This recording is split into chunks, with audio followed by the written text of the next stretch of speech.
it's time for me to get my little espresso cup, have some coffee. The coffee's ready, and it's time for another episode of the Octopus Wars. So sit back, relax, have a cup of espresso or a glass of Malbec, and enjoy another tale from the world of the Octopus Wars.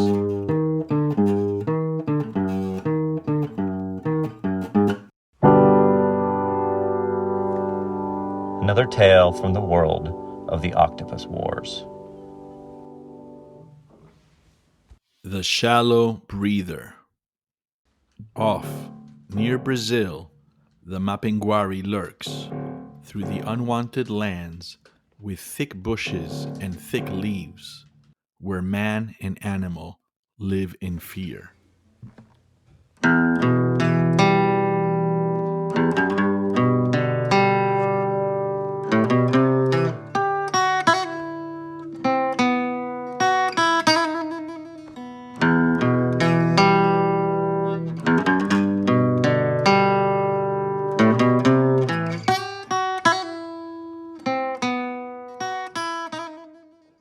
Ambition is a form of greed, declared Don Boca, sitting on a pile of bricks, the only place where he could rest his legs at the mausoleum Chacarita without disrespecting those who turned into dust, he would say.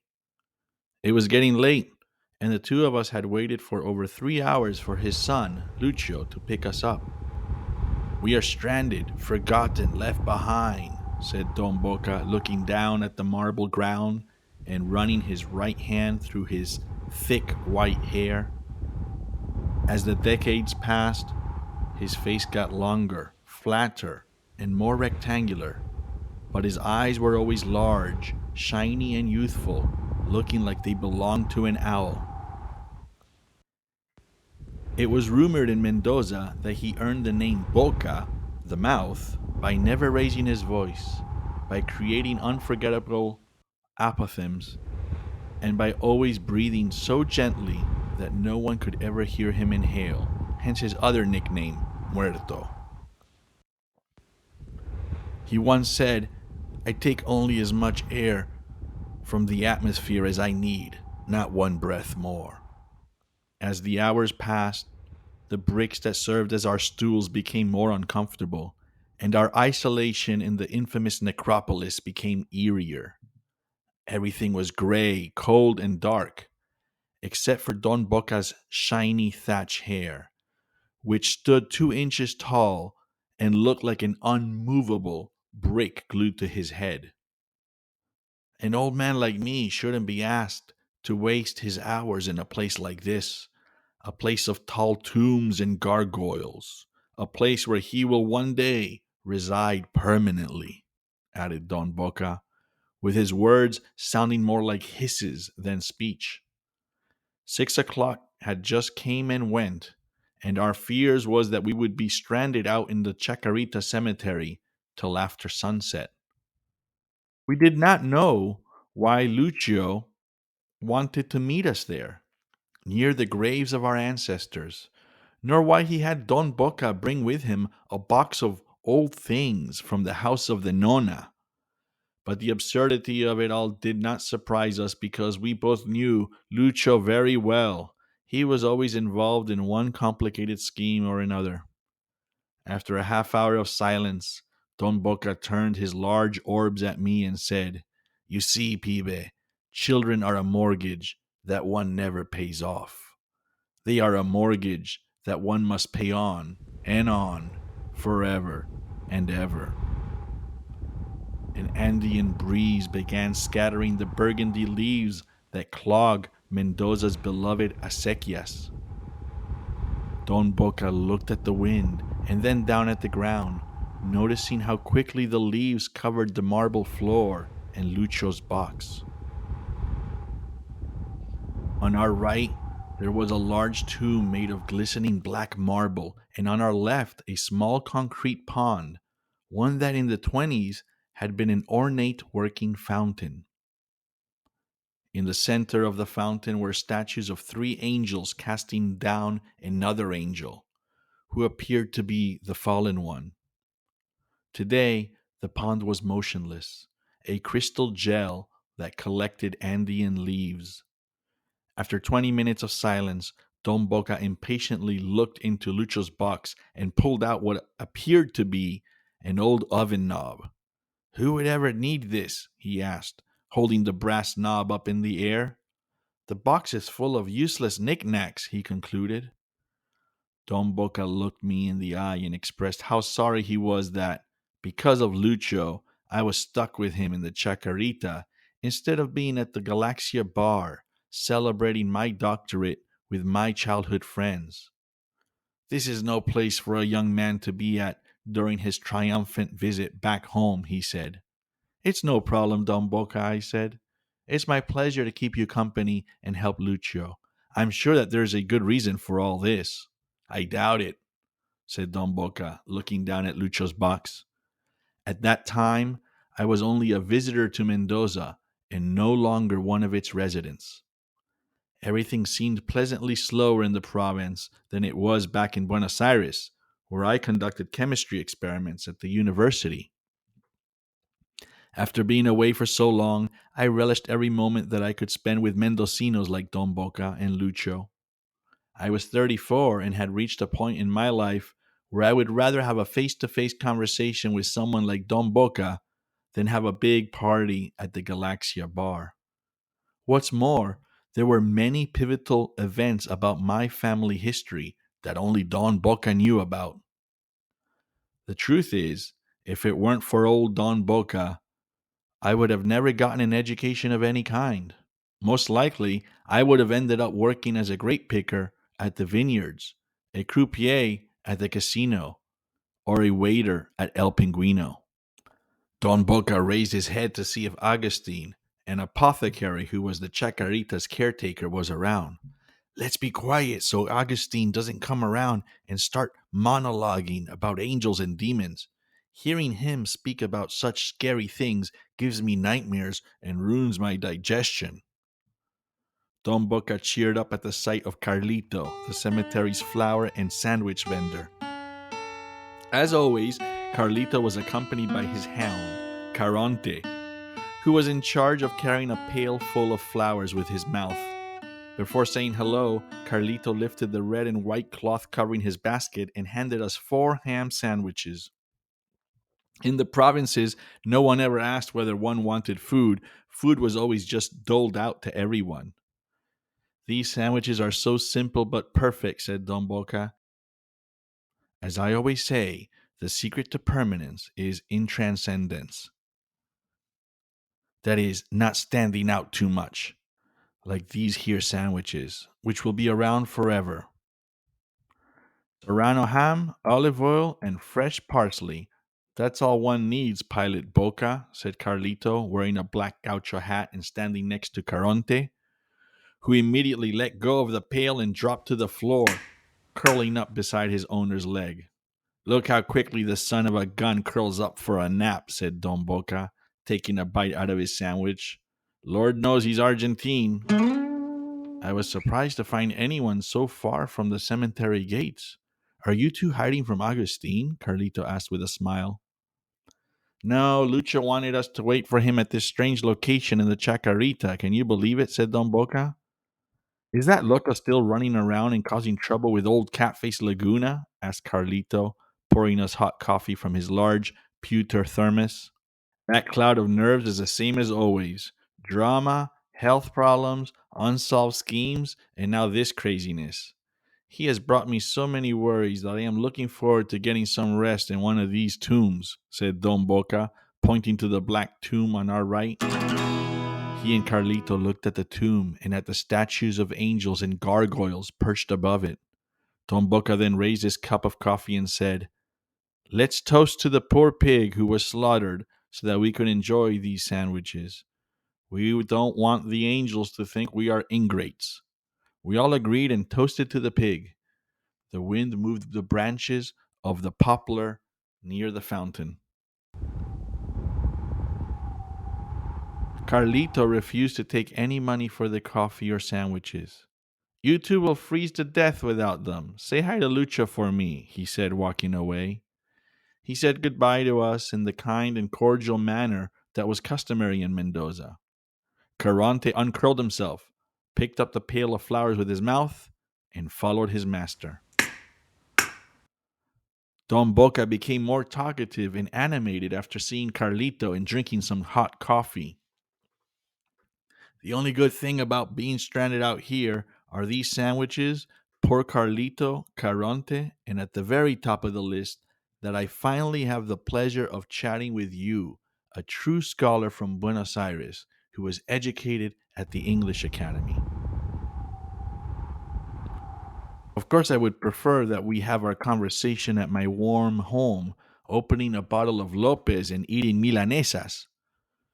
But it's still a treat for me to be here spending time with you, having a conversation with a person who worked hard and studied systematically, not like the philosophers of the cafe, those who throw fancy terms and phrases around, mentioning Nietzsche, Planck, Rousseau, and Schopenhauer, but who have no systematicity to their knowledge because laziness kept them from ever rolling up their sleeves and putting the hours in like you and your father did. That was the first time that Don Boca mentioned my father.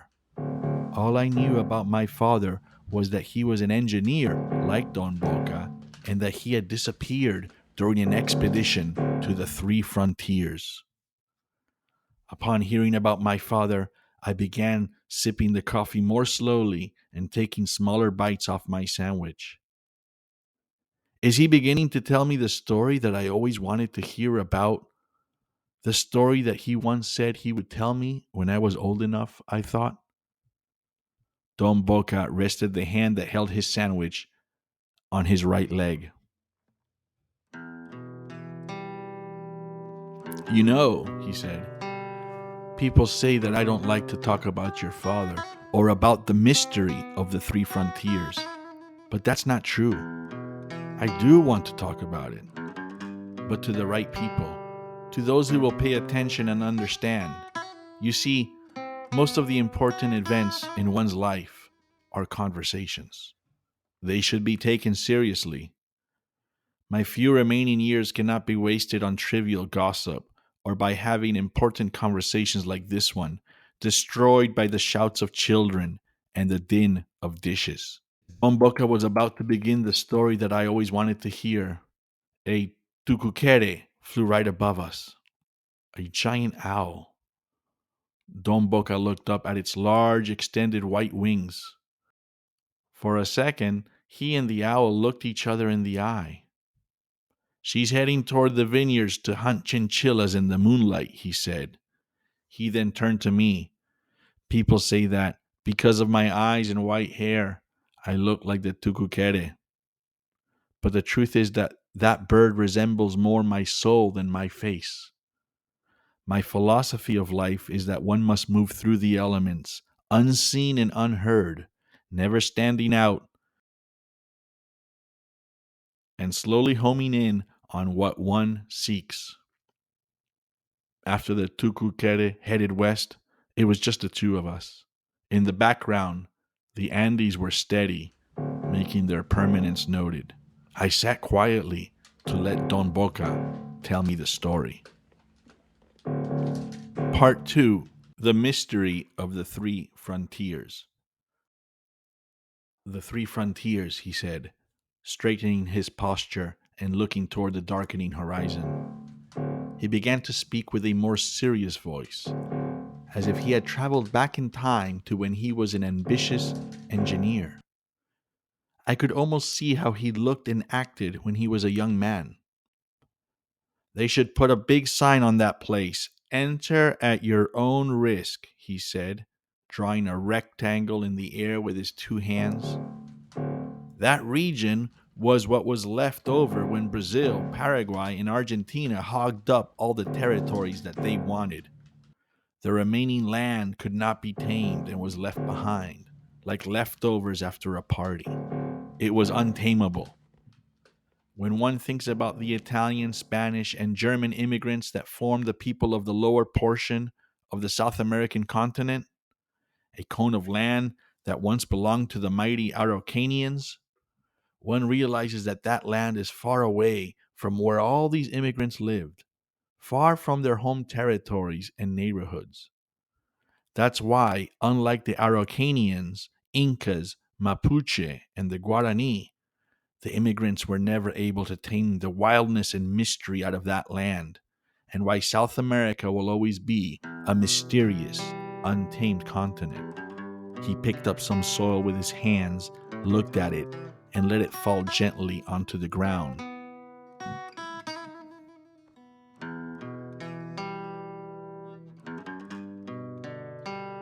Unlike you, your father was more Swiss blooded than Argentine, so his ambition got the best of him when he heard about the famous cattle massacres. Full blooded Argentines like Juan Vittorio know better, he continued. They know when something is bigger than they are, and that's when they know to step away. You see, there are things in the world that no man should touch, like in the story of Icarus, where the kid wanted to touch the sun. I always remind the kids at the playground near the church that the tallest trees of the Cordillera die, not from the fires that come their way, but from growing too tall and toppling over. Even Madridi the witch, who was very powerful back then, stated that the three frontiers was something that no mortal should ever mess with. Our countrymen may become intrigued by some fact or be enticed by some adventure, but we know when to quit and head back home. It is because of this lack of ambition that the heavens have looked so favorably upon our great nation. Yes, our countrymen were intrigued by the mystery of the three frontiers, but they chose to be human first, explorer second. At the end of the day, one wants to be safe, warm, and enjoy his wine, beef, and pasta. But your father had that Protestant worker streak. He never gave in to the warm embrace of the South American life. He always wanted something that was not readily obtainable. I've heard so many tales over the years, I said. A lot of what you heard is true, said Don Boca, pointing at me with what was left of his sandwich. It is true that your father built an underground study in your mother's backyard. Inside it, he had his library, desk, lanterns, and even statues. He was always down there, reading old books with a magnifying glass. Down there, it always felt like the same time of day. He called it study time.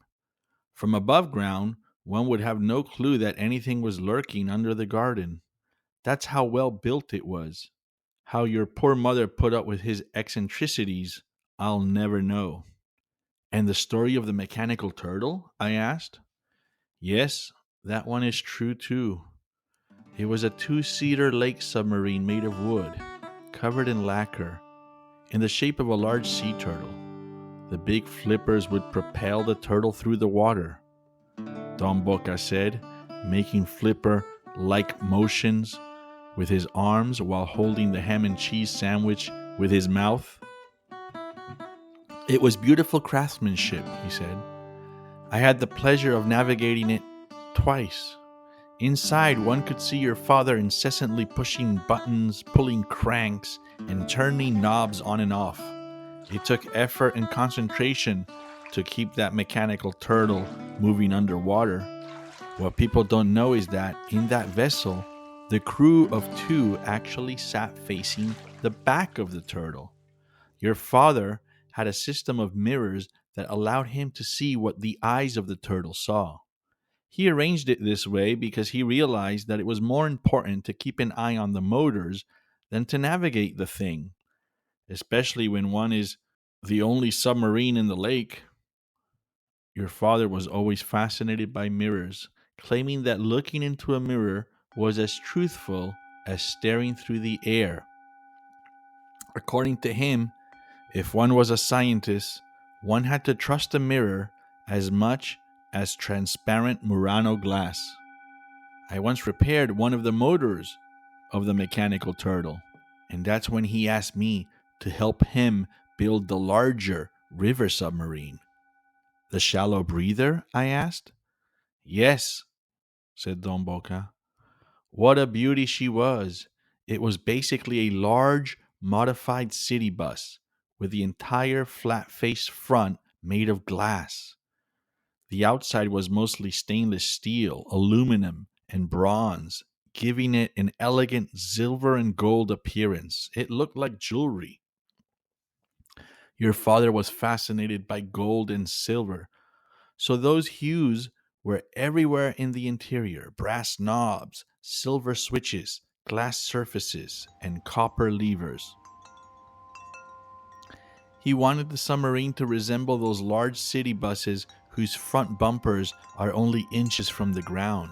To him, the taller the bus was, and the closer it came to touching the ground, the more impressive a vehicle it was. On the front of the shallow breather, where the headlights would be, he had two large golden objects that resembled tires but were made of a solid, gold like metal. He explained to me that these two large objects on the facade of the submarine were a new kind of sonar that he had developed, a kind of sonar designed especially for lakes and rivers. He wanted the submarine to be stealthy, never perturbing the water surface. Your father was kind enough to tell me that he wanted the machine to breathe the way I do, quietly and gently. I modified his engine so that all the steam would seep out of the shallow breather from all parts of the vessel in equal proportion. It was quite amazing. Don Boca then pointed to the artificial pond. If the submarine were under the dark waters of that pond, you would not know it, he said. When we tested it out, lowering it into the lagoons of the Atuel, all one could see from above water, once the vessel was submerged and turned on, were little bubbles here and there, which looked like little fish pedos, which is fish farts. Then I said, but no one knew why he wanted to build it that way, nor why he wanted it to embark not in Mendoza, but in Ramasho. Don Boca then unfolded an old newspaper clipping that had been in his shirt pocket the whole time. He opened it up and passed it to me. It was the first page from an old Diario de los Andes, the Andes newspaper. The headlines read, 107 black Angus and 328 chickens mutilated in the pampas of Baresi. Cause remains unknown. The sheer number of killings was astounding. From the article that Don Boca passed me, I learned that, to the bewilderment of the nearby finca owners, no tracks were left around the carcasses. Don Boca looked at me and said, the owners of the cattle companies, the Salvieris, the Humboldts, the Castros, and the Alexanders, attribute it to a pack of young rabid wolves, too young to leave footprints. But the campesinos and gauchos, those who really know about the pampas and the behavior of wildlife, believe that this was not a natural event. One of them, a young man by the name of Sebastian Gallo, claimed that on the night of the incident, everyone experienced an abnormally profound, almost death like sleep. Gallo explained that this happened because something supernatural was taking place. Your father was convinced that whatever it was either large, if it was only one thing, or was large in number, if it was more than one thing. He was wise to conclude that something of that size or number could travel undetected only through water. In his underground study, he showed me maps linking a number of similar massacres to a river system terminating in the River Plate but beginning very far away, up north, in the Three Frontiers. There were 8 incidents that year. Pibe, Don Boca continued, now turning to me and holding my arm. When one turns the age that you are now in your 30s, one starts learning the hard truth about things. All the flattering lies that families protect and perpetuate begin to fall apart at this time in a man's life. One begins to understand how the world goes round. When I was 34, I learned that my uncle, who died as a hero in the army, was actually an unexpected father who escaped to Misiones, and that my grandfather, who died fighting with Garibaldi. In fact, died from tuberculosis. People say all kinds of crazy things about your father, making him out to be an eccentric or a mad professor. He then squeezed my arm and looked me straight in the eyes. But the truth is that your father knew that if he solved this one mystery, did this one thing, the cattle companies would reward him with so much money that your mother would never have to worry about paying for your schooling at the English Academy, which is what your parents always wanted for you. Don Boca then turned again to the horizon. He would have been so proud to see how you turned out, he said. We sat there contemplating all that could have been, but never was. Such is life, he added, taking a bite out of his sandwich. I understand, Don Boca, I said. I never believed any of the bad stories. You see, said Don Boca, some old gossips say that he was an irresponsible soul, chasing adventure like Don Quixote, that he should have stayed home when he had a wife and kid waiting. But your father was first and foremost un hombre, a man, and he did what he had to do. He was not a mediocre man. Glory awaited him, and let me tell you, glory waits for very few. I understand, I said. Some house lights turned on in the distance. It was now dinner time. Near the Cordillera, we could see the bonfires that were lit for parrilladas, for barbecues. It was now nighttime. How many were pursuing these leads? I asked Don Boca. A few months after the Baresi incident, everyone knew that if the mystery were ever to be solved, it would be solved by either your father, the scientist, or by Juan Vitoro, the best detective in the history of our nation. Juan Vitoro? I asked. I have heard so many stories about him. What a colorful character he was. Vitoro had a knack for remembering, thinking, and reflecting, but he didn't have a strong knack for what we call doing. He was one of those few people who actually believed that talking was doing, said Don Boca with a smile. Some would say that Juan Vitoro was just a lazy bum, but to him, it was much more than that. To him, his unwillingness to do anything was somehow a statement about the injustices of the world, the futility of life, and the meaninglessness of existence.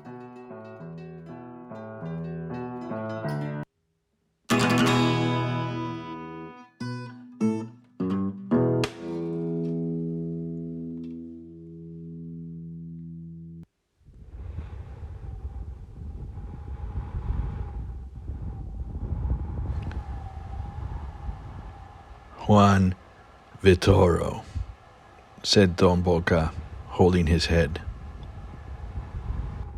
He usually did not like to work, claiming that labor was unproductive and that it's not for people who are aware of the real human situation. The fact that we are living on a large iron ball in the middle of nowhere and for a very short time. He never understood the kind of hard-working person your father was. So he was the complete opposite of my father, I said. Even physically, said Don Boca. Your father was thin, blonde, and nervous, and Vittorio was rotund, calm, with thick black hair. Watching the two interact was always interesting.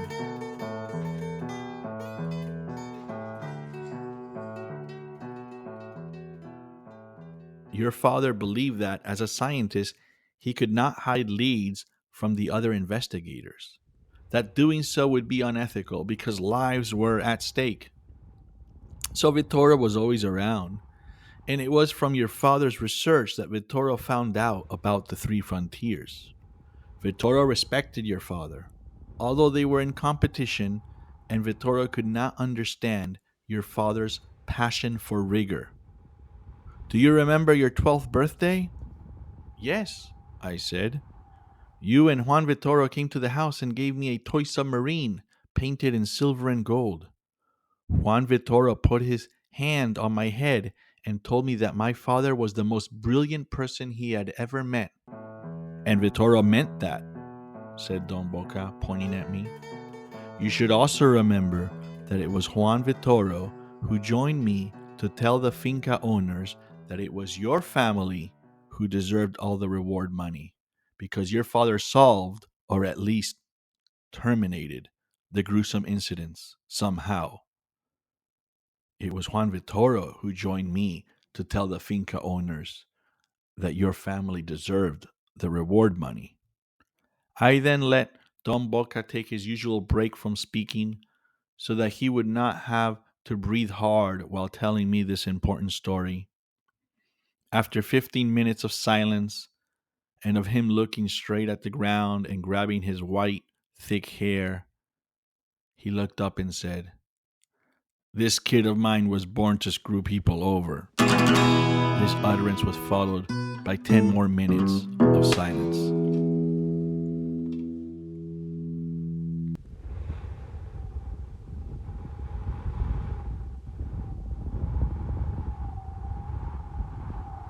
What were the early stages of the expedition like? I asked. Don Boca said, "The colors, sounds, and smells of a certain place and time sometimes never happen again. Those experiences are unique. Such were those months before our trip to the province of Buenos Aires and before heading up to the Three Frontiers. Those times were special. You should have seen how proud your father was when the Argentine government agreed to pay for the shallow breather to be transported by train to the dock at Ramallo. We were so excited to prepare for our big trip. But before traveling to the Pampas, my mother took me aside and said to me with her high-pitched voice, "You be very careful out there on those flatlands, Boquita. People who are raised far away from the mountains are different from us. They have no perspective.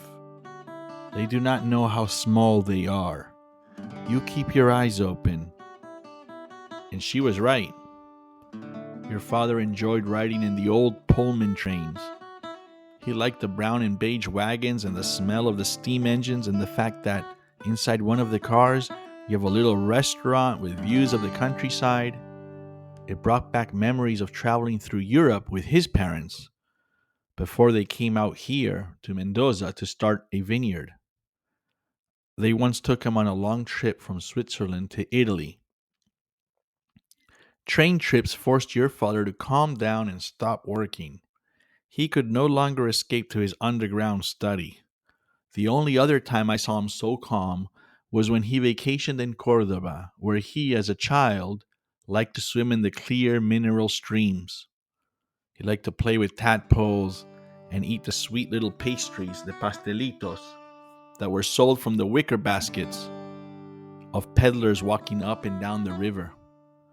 The pastelitos were basically fried dough with jam, but to your father, it could never be broken down to just that. Those pastries were the experience of playing in the mineral rivers of Cordoba. Maybe that is where his fascination with river systems began. Apart from that, your father did not have much of a childhood. The combination of his brilliance, physical frailty, and his awareness of what his mind was capable of achieving cursed him from the start, all the way to the end.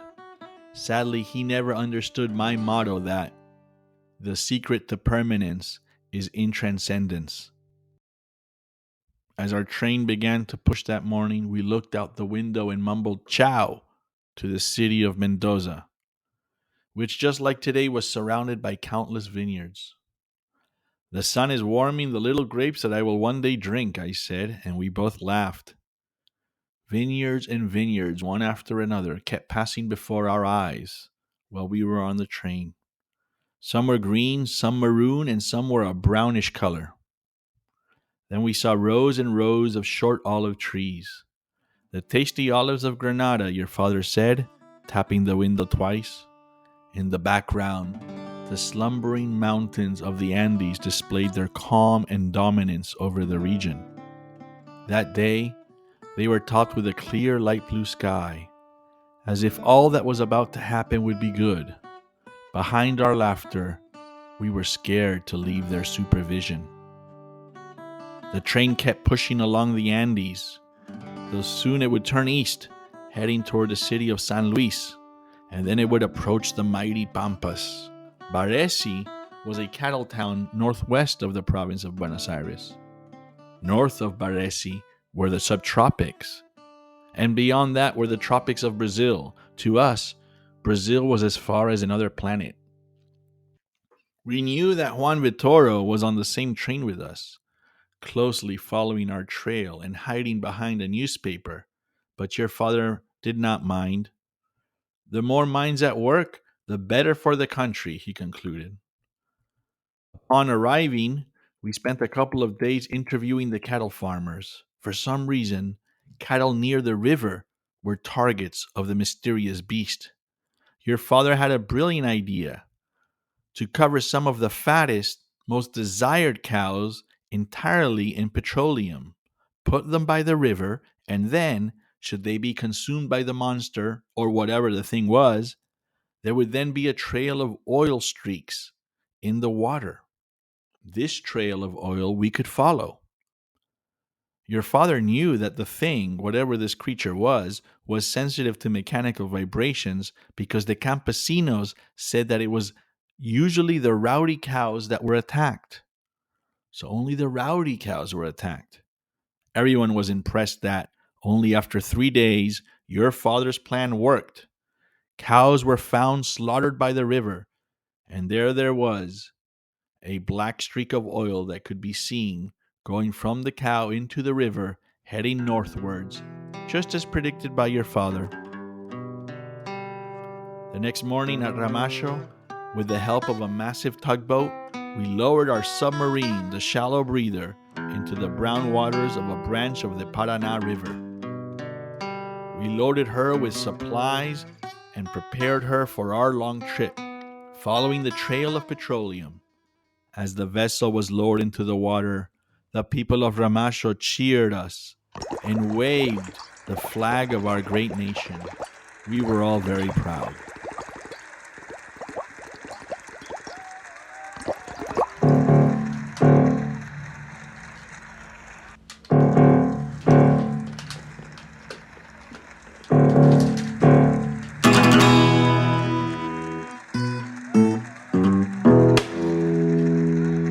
And that concludes part 1 of The Shallow Breather. Please tune in next time for our next episode, which will be part 2 of this tale, and which involves the Shallow Breather, the submarine, ascending north toward the mysterious Three Frontiers.